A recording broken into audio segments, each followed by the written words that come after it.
I like that photography gives me access to many different kind of worlds and places, and gives me access to things I probably wouldn't have access to otherwise.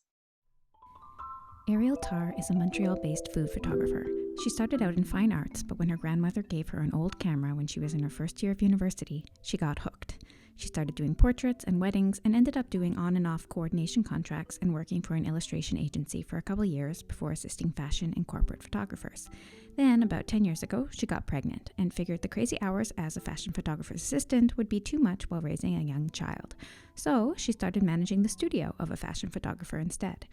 After about a year and a half, she started getting offered some jobs herself, like behind-the-scenes shoots for Facebook.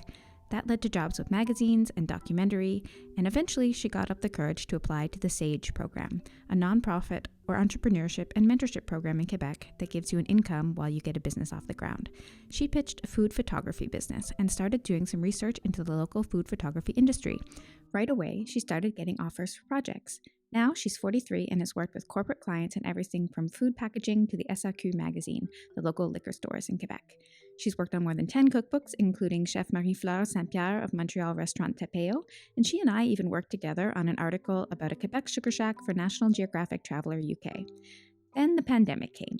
Advertising stopped, magazines stalled, cookbooks got put on hold, and like every freelancer, Ariel got nervous. When we first spoke in the early summer, she wasn't sure what the future would be for freelance photographers like herself. But the thing is, everyone has to eat. So with some insight and inspiration, here's Ariel Tarr. So it is a happy hour for us, a little bit early here in Montreal, but it's a gloomy day, so I feel like we're allowed to start a little bit early. What are you drinking today? I'm having some red wine, a Spanish wine that's also organic. Okay, was that your drink of choice during COVID? No, not necessarily. I had when we bought this house 3.5 years ago, the agent had given me a bottle of Kraken, like this spiced rum. Oh, yeah. That it's not the type of thing I drink, but as soon as like everything shut down, I started making cocktails with it. And It's great for blending. I went through the bottle in about 2 months. So So that's how much work you had to do. I understand. My rum supply also dwindled at that point. Yeah. And if for listeners of this podcast that know that I'm a Newfoundlander, they know that that's a scary thing. I have to fix that. I was gonna drink wine with you, but I have something a little different today. I have Boreal Botanical. It has started sponsoring the podcast, and so they have these sugar-free, alcohol-free, preservative-free tonics. This one's made with chaga mushrooms, with spruce and blueberry. Doesn't taste like mushroom though, so I figured I'd give it a try on the podcast today. It has a nice color. Yeah, it's a nice dark color. It kind of has like an herbal smell, but not like a tonic water. It's got like kind of a wild, maybe like stout, a little bit of caramel in there, but it's not sweet. It's super dry, which is cool. Okay. Yeah, I was expecting it to be lighter in color. Yeah, really tasty. Is it meant to be mixed with other things? You can mix it for sure. It's also nice on its own. And the nice thing is you can drink it anytime. So it's perfect for a slightly early happy hour. For sure. Okay, so cheers, by the way. Cheers. Santé. Santé. Another Zoom cheers. And well, that's an interesting thing for a food photographer. You can't do your work by Zoom like a lot of other people. So what have you been working on? Well, things did shut down for about 6 weeks, and then they started up again. So, I mean, I've been working with other people since probably end of May. Is it like before, or what's different? What's different is that we're wearing masks. Always, yeah. And at the beginning, I was like really like disinfecting everything constantly and washing my hands constantly. I still am, but maybe I've relaxed a little bit on I disinfect my computer maybe once during the day and not 6 times. Right. is it the same clients as before, or have your contracts shifted? What's going on? Well, some of the clients are the same. One of my clients had a hard time during COVID, so I'm still working for them, but less frequently, and they're doing some things in-house. Okay. In a normal year, I would also be shooting some events, and so this year I have none. But other at the same time, other types of work have come up, so it's kind of I haven't felt it too much, and I think at the beginning of all of this, it was very stressful, just because I all of a sudden had a bunch of stuff. The beginning of the year tends to be quiet, like in January, Mm. and then just as things were like really starting to pick up, and I was like, I had a 2 solid months booked, everything just got canceled or just put on ice. Um, and I was really stressed about it for a Of good month. course. Yeah. And just stressed about with all the uncertainty. Um, but then at some point it was just like, it's money. Obviously when the government said they would help people out, that brought in some relief. Yeah. And so you've worked on a number of cookbooks, like 11 or 12 cookbooks, I think. Yes. And so I I find lost that, yeah. count. If only. I wish I were at the Yeah. point in my cookbook career where I could lose count. No, Yeah. not quite there yet. But I find the whole process Hmm. fascinating. And I haven't been involved in the whole process. I've been involved in kind of early stages of a Hmm. couple cookbooks only. And then my ebook, my quarantine cookbook that you can get for Yes. free on my Hmm. website. But that's a self-published thing, which is not like an Appetite, Right. Random House, or Cardinal, for example, big Hmm. publishers in Quebec. So I find it really fascinating when you have to create a cookbook during this period. And cookbooks are kind of like selling like gangbusters. So are those Yeah. contracts coming back? Do you have any cookbooks you're working on? And how has that process kind of changed, if at all? Well, so I was supposed to shoot a cookbook in, I think it was May, and I ended up shooting it in July. So it Okay. just got basically postponed. They Just a were couple months. actually, yeah, so the idea was that it was a cookbook supposed to come out in the fall. It's coming out in November, Mm. in about 2 weeks. Okay. Um, so it really had to come out in the fall, and so they were unsure whether we were going to be able to get it done. So at some point they were talking about it coming out in 2021. Oh, There gosh. were many, many emails, scheduling, canceling, and Yeah. so forth. And then finally they said, "We're going to do it. We want it to come out this year." Was the photography already done, or was that Oh you had no, to go back? nothing was Okay. done. Nothing was done. I mean, the author had written the manuscript, Yeah. but none of the photos were taken. Wow. But the recipe testing had been done? Yes, it had Okay. been. Yeah, So it was by just the the final by shots. the by the author. Yeah. Okay. And so it seems like you can't name what the cookbook is. Is that No, I can. It's called Retire, and it's by Jean-François Plante. It's published by Les Éditions de l'Homme. Oh, okay, perfect. That's Hmm. cool. Have you worked with Yeah. him before? Yes, it's actually my fourth cookbook with him. There you go. Okay. So So he was the first cookbook I ever did, and yeah, it's been like one every 2 years about. it probably makes this one a Yeah, little bit easier. Like if anything else had been pushed off, you already have that kind of anxiety about you're working with someone you yeah, don't know what their for work process sure. is like. At least this time you were comfortable together and you knew how to work together. Yeah, definitely. Yeah, and That's I think we helpful. were all just happy to Yeah. be back working and to be just back in Yeah. this place of creating. It was the first contracts were just like, yes, I get to create again, Right, I get to be an artist, and you get to Yeah. eat delicious food. Was Yes. that the same? Was like actually doing the photography and getting to try different things, was that the same as before? Um, yes. I mean, I the first shoots I was doing with a regular client that's a gluten-free website. The first shoots I brought my lunch on the shoot because I was like, I should probably not eat. And then I'm just I mean, I love food, so the smell was like, you don't wanna eat whatever you have in your bag. Well, that's the interesting thing with food photography anyway, I feel, because a Yeah. lot of it is, you're making it look a certain way and it's Mhm. cold by the time you would actually get to eat it anyway. Is it still appetizing at that point? Well, it depends what it is. But anyhow, they were like, "Oh, well, if we microwave it, I'm sure it's fine." And I'm like, "Yeah, okay, that sounds fine." That'll kill COVID. It's Yeah, fine. exactly. Yeah. So what were some of the most delicious things you got to eat after these shoots?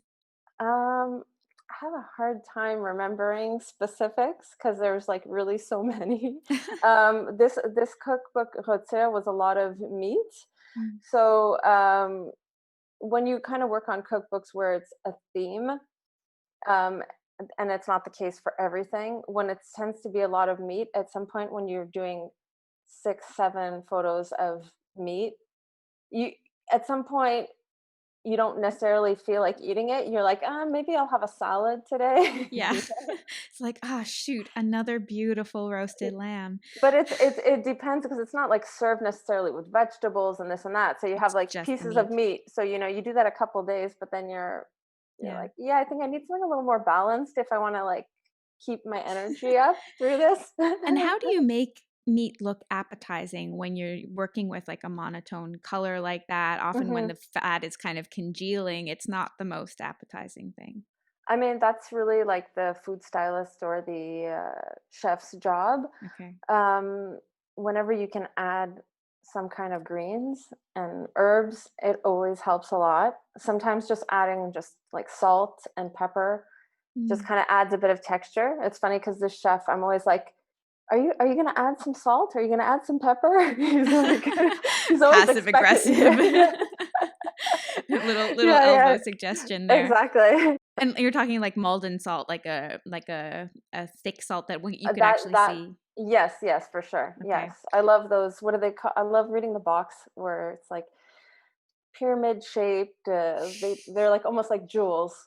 That's Hand the best salt. harvested and Yes, yeah, exactly. yeah, exactly. So I just find it funny when you're like, okay, add green. So when you work in television, it's completely the Hmm. opposite. Because if you add Right. green with a green screen, well, it depends if you're using a Hmm. green screen, but with a green screen, Yeah. it looks horrible. So Hmm. what do food stylists do then? I know this is not your job, but you probably know. Well, I mean, sometimes you can't. Sometimes it's not part of the recipe.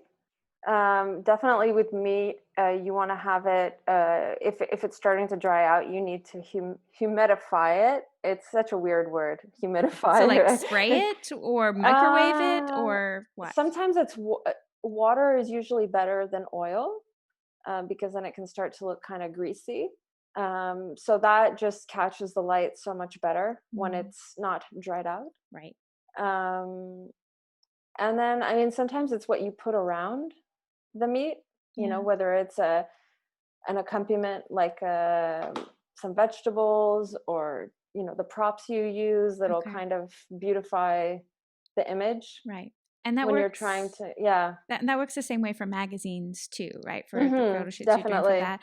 Have magazines picked up again? Because I know advertising was down there.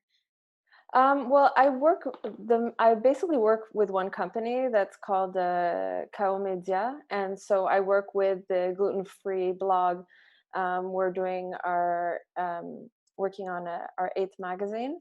So I basically at this point work with them. I've worked with other companies in the past. I know one magazine has kind of stopped publishing. I Oh don't know yeah. when they're gonna pick up. Which one is that? Uh, Le Must. Okay. Um, and in terms of the other magazines, from what I see, they seem like they're still publishing as usual. Okay. Like all of the Yeah. other Media ones. Yeah, all of those ones, yeah. I Okay. mean, they had to stop shooting for a certain period of time, so they Yeah. probably had to find alternatives to content. Um, Mm, we did have to reuse some photos for one magazine because we had to cancel shoots, and the magazine still had to get published. right. So. Mhm. Have there been upsides of having this time off? Like, have you been home with your kids more? Have you been making sourdough? Um, I guess the upside, I guess, is just that kind of detachment of having gone through it, I guess, and seeing the other side and say, okay, we made it through this kind of, I guess, maybe gives me some kind of confidence of Mm, resilience and just a confidence that you can that we can face things that we never knew we were going to have to face. um for sure, I guess time with the kids, I guess seeing them. My son is 9.5, my daughter is just turned 6. So I guess being able to see them grow up on a day-to-day basis, less distractions. So I guess more, I guess just being more present. Yeah. When possible. I did try making a sourdough starter and I gave up at some point. I was reading the instructions and I was like, I've been feeding this thing for 4 days and I'm not sure this is right. So, but my son made bread. We found him a recipe and he loved making bread. Oh, cool. So, and it was always the same recipe, at his age, he just likes redoing the same thing. He doesn't need to add grains and all this. Right. He could handle the 7 meat dishes in one in one meal. You wouldn't need the vegetables, or he'd be okay. Maybe he would like that because I don't cook that much meat. So a treat. Well, I see plenty right behind you in the background of the video. Yes. So Yes. vegetable forward, Yotam Montelengi. That's one I've got in my collection too. What have you been cooking a lot of then during COVID? Well, I have been. We started at the beginning of the year making pizzas. It was kind of my New Year, Christmas vacation kind of goal was to start making homemade pizzas. We've made a lot of pizzas. I started making the dough myself as well. So recently started to go back and buy the store-bought one, and everyone thinks it's better. Oh no! Why is it better? I don't know. I don't know what I'm not doing right, but like the texture, the lift. Yes, it's more light. Okay. Where do you get your store-bought? I was buying it at Mota near the Jean Talon Market. Okay, so like an old-fashioned Italian place where they really know what they're doing with pizza dough. I guess they do. Do you know what the ingredients? It's pretty cheap. Okay. Is there an ingredient list, or is it just like, this is the pizza dough we make? You ask them for it, and they bring it to you in a plastic bag. There's no label on it. Okay. Yeah. Well, now I'm suspicious because like maybe there's something in there that's a little more commercial. I don't know. I shouldn't say that. But maybe like an emulsifier, or maybe some kind of oil, or who knows, proportions. It could be just, all natural, but proportions make a difference. Yeah, I'd have to become a little bit more friendly with them too. Even though I've been going there for years. I'm not on that kind of basis of, Yeah, I get it. And so do you have a pizza stone in your oven? No, I cook it I have 2 cast iron pans, and that's how I cook it. Really? Yeah. How big? Yeah. I have a 10 and a 12 inch. Okay. And we've started also spreading the ball into 3, and the third one is like a Nutella pizza. So it's really for like dessert. Yes. Nice. I mean, I love cooking. Sometimes I'm not as adventurous because it's discouraging to not have anyone eating it and to have complaining. Well, when you make all these things, do you ever feel the need to photograph them, or are you like, no, it's time to eat now, that's my work, this is my fun? I would be too perfectionist to be able to, and there's not always the light, or I would have to have something set up, and I don't really have that kind of time. I understand. I get it. I think I've taken the fewest photos of food in the last 6 months that I've ever taken. I'm just like, no, now is eating time, not the working time. I might take like an Instagram picture, like fast, if there's something that I'm making, baking or vegetables or whatever that I find pretty. Do you have an Instagram filter of choice or photography? I don't use filters. I generally just I edit my photos in Photoshop or Lightroom, and so I've done what I want to do with them, and so then I just put them as is. This episode of the Senkaset podcast is sponsored by Boreal Botanical, whose goal is to help you drink something better. Boreal brews sugar-free, sweetener-free, and preservative-free tonics using adaptogenic mushrooms like chaga, lion's mane, and reishi. So basically, lots of good stuff and none of the bad. They're also alcohol-free and have tiny bubbles that tickled my nose when I tried the chaga flavor infused with spruce and blueberry. It was herbal and tasted to me like a mix of caramel and stout without the sugar, but my friend thought it tasted more like Earl Grey tea. Personally, I think my friend's wrong, and he just associates everything herbal with tea, so let's stick with caramel as a tasting note. I like the chaga tonic in the morning because it gives me a little lift without the caffeine jitters of coffee. The relaxed reishi flavor with elderberry and birch is perfect for the afternoon. And if you're scratching your head about what adaptogens are, they're plants that help your body handle stress. Each one should have a slightly different but gentle effect. Chaga is for energy, reishi is for relaxation, and lion's mane is for focus. To learn more, take a look at borealbrewing.ca. Their products will be available in stores by November, but if you don't want to wait, you can order online from their website with free shipping thrown in. Even better, listeners get a 10% off with the discount code SENKASET. That's the number 5, lowercase a, and the number 7. Then if we're talking photography, what's your camera for food photography? What's your favorite camera?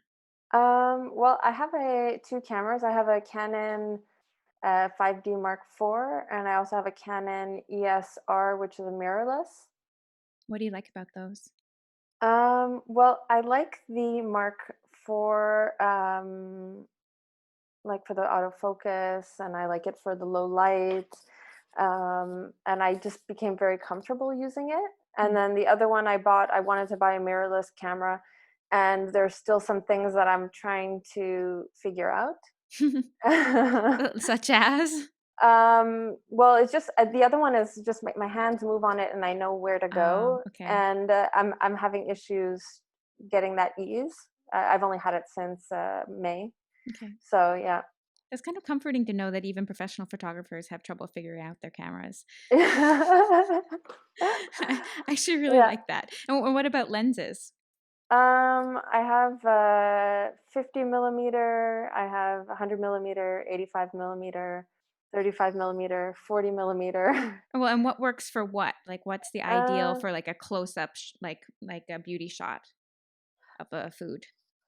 I use a lot the 100 millimeter and the 50 millimeter.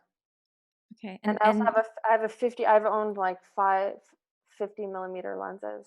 Okay. I'm sorry, I'm totally ignorant, but like, what would be the difference between the result if you used 100 or 50?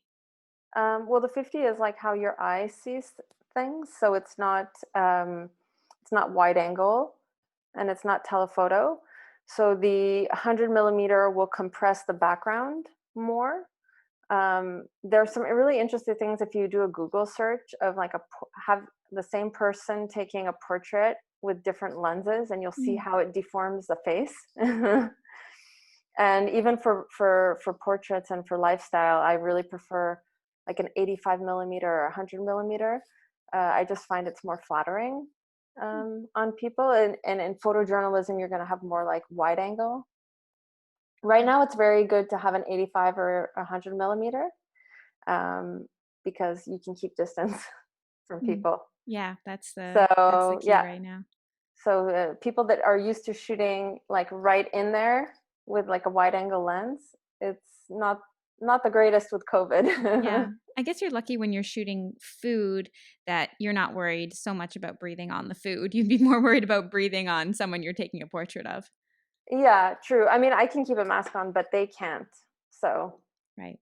Yeah, that makes sense. Yeah, exactly. So, I mean, I'm wearing a mask all the time when I'm working, but unless somebody wants to have a mask, usually they don't in their portraits.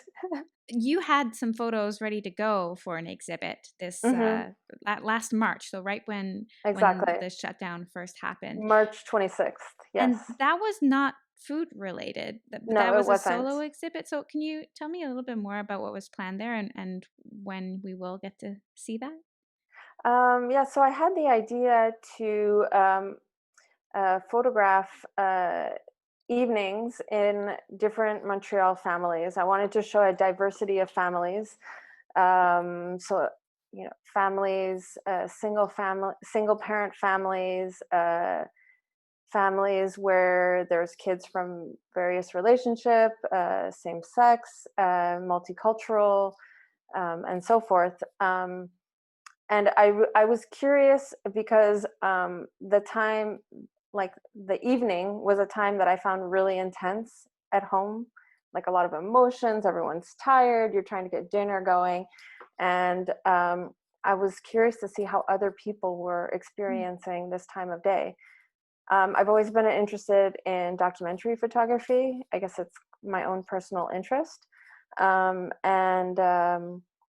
so I posted something on Facebook. This is maybe, I don't know if it's 2.5 years ago. And I had a lot of interest. And so for a year, I photographed 10 families. So maybe about one a month. And I would spend the whole evening with them. Sometimes even one, I took the bus with them, and another one I drove home with them to be part of the commute and everything like that.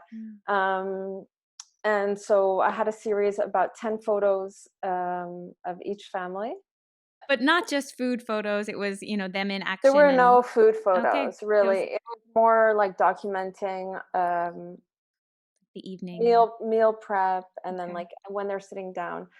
The first family that I went to, I had brought, I don't know, a sandwich or something like that. And then they offered, and again, it's like, I can't resist. It smells so good. What did they make? Do you remember? The first family that I went to, I believe it was tacos. Nice. Yeah. How And can it you was turn like down tacos? vegetarian tacos. Right. Just an aside right now, Yeah. when we're talking about tacos, this podcast will come out in a number of weeks, but we're Hmm. recording it just after news of Grumman shutting Right. down Yes. came out. Are you as sad as I am about I, that? I am very sad as well. I only went there once. We celebrated my husband's 40th birthday there Mm. about 5 years ago. And I mean, I'm pretty sure I've been to the food truck a few times, Right. the traveling one. But yeah, it's sad, and it's kind of scary. I hope it's not a sign of Yeah.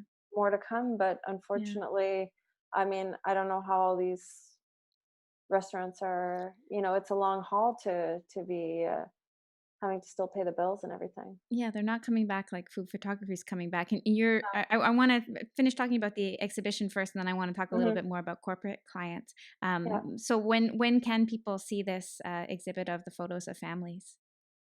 Actually, we at my studio we're 8 photographers, and there were 3 people that weren't able to do their exhibit, except for one girl did her exhibit this summer. Um, she she um, she exhibited like on the side of the road, like on those kind of Oh, cool. publicité sauvage. I don't know how I can't remember how to say that in English. But there's me and one other woman who were supposed to exhibit. She was supposed to exhibit in May, and we're supposed to talk this week because both of us are kind of unsure about how to go forward. I was kind of holding out for a physical exhibit, a physical opening with people, and the more things go forward, the more I don't think it's a good idea to hold out, and I really need to research ways to bring it online Yeah, because you and to worried. make peace with that. Yeah. Well, I'm sure you're worried about quality. You're worried about, if you're in a gallery setting, people see it in a certain order, in a certain way True. that you want. And Yeah. what do you think's lost when you're only presenting online? I mean, I think I really need to. I have because we were discussing this in our meeting last week, and a colleague sent a bunch of examples of things that people are doing, and I feel like I need to spend the time to really see what other people are doing, and maybe it'll inspire me. Mm. Um, and I think it is possible. I think it's not. I wanted to share it with the people that were part of the project, Right. um, in a physical way, but things have changed. Yeah. So And at the same time, I mean, my colleague also has a project that is kind of somewhat similar to mine. It's not families, but she also went into people's homes. So in a way, it's interesting because now we're not allowed to go into people's homes. So it's kind of, eh, I don't know, it could be irrelevant in the yeah, sense that, I mean, I guess we're going into people's homes through Zoom, but it's not the same. it's not the same. Yeah, it's like when you see movies and you see big groups of people together and it was filmed Hmm. before and you get that Yes. anxiety. So that it kind of creates this double meaning and like Hmm. an extra layer of either comfort or discomfort, I guess, which is Hmm. kind of fun to play with in an artistic sense. Yeah, and I think also just, I guess everything has become even more centered around home Mm. than even before. Yeah. and those family relationships It's true. Yeah, you and can't life get at away from home. them, even if you wanted to. Yeah. Yeah, that makes sense. So let's talk corporate then. That Hmm. those kinds of contracts came back a little bit faster for you, I guess. Hmm. And who have you been working with on that side? I mean, I do a lot of like editorial, like these magazines, and I work with this gluten-free website. I work with also another website called the Savourer with Geneviève Ogliman.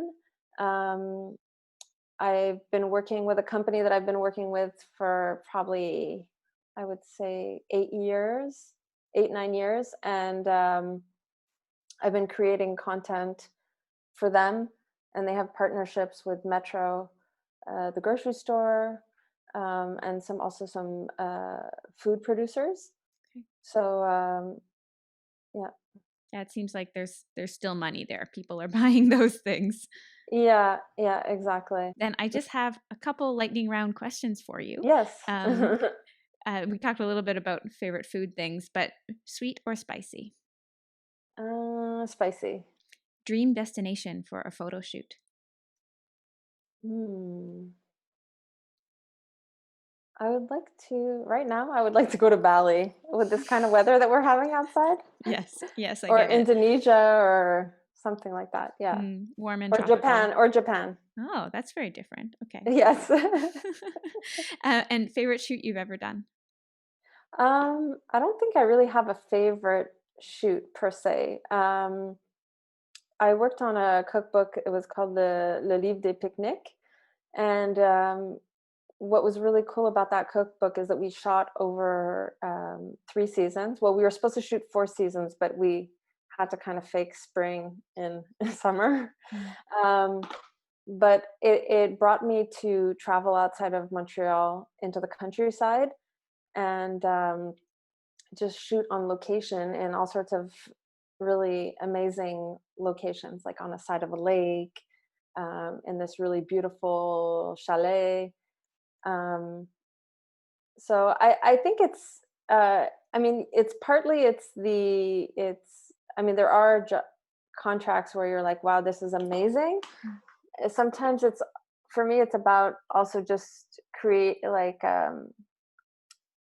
having a relationship evolve, working on a project with a team, Mm. which is when you work with a team that you're having fun with, and um, yeah, it's a fun experience. I like working with other people, which is I think why I'm a photographer. And I had mentioned to you that I studied fine arts, and I like that photography gives me access to many different kind of worlds and places, and gives me access uh, to things I probably wouldn't have access to otherwise. Like I did this one shoot for this cheese magazine, and I got to put on the whole like gear and go and take photos inside the cheese making um, factory. Okay, like a sterile environment where you have to Yes, be like suited up. exactly. Okay. Exactly. Yeah. And it's the kind of place that I wouldn't have access to probably otherwise. Yeah. What would you like to shoot that you've never shot before? Any kind of travel assignment, which is not happening tomorrow, Yeah. but I think that's what we're all thinking about right yes. now. It's like, when are we going to get to go somewhere, anywhere, just anywhere? I mean, every time I take a trip, I always try to think of it as I'm being sent on location and I'm trying to cover a travel story. So I'm trying to get wide shots and details and portraits. And um, yeah, I guess it's always in the hope that one day I actually get to use those skills for a real assignment. Yeah, I hope so too. Yeah. So if people want to get in touch with you, maybe they have a travel assignment for you Yes. once we're allowed to travel again. Yes, How do they exactly. do that? Well, by email or by phone, and it's both are on my website. Okay, perfect. I'll put up your website in the show notes, along with Okay. all the other places you mentioned, and people can find you there. And I'll also share this on social media, so people can get Okay, links great. that way. Perfect. Thank you so much, Ariel. I appreciate it. Well, thank you so much for having me. It was fun. I love the idea of having a photo exhibit where you kind of go inside other people's homes. That seems so intimate, especially now when you can't really do that. I really want to check out that exhibit. I'll be checking it out when and however it comes into fruition. And I'll also be checking out all of her other work because it's so easy to salivate along with her on Instagram. Thanks for listening to the Like I Said podcast. If you missed the first season or the first bit of season 2 of this podcast, you can subscribe to the audio version on Google Podcasts or Pocket Casts, follow it on Spotify, find it on Stitcher, and you can find the video version on Apple Podcasts and YouTube. You can also stream any episode at my blog, multiculturosity.com, which you can also like on Facebook for tons of recipes and stories about food and my own culinary adventures.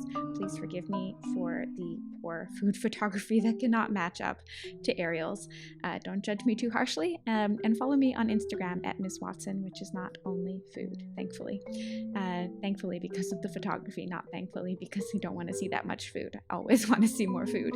And that's Miss Watson with 2 T's on Instagram.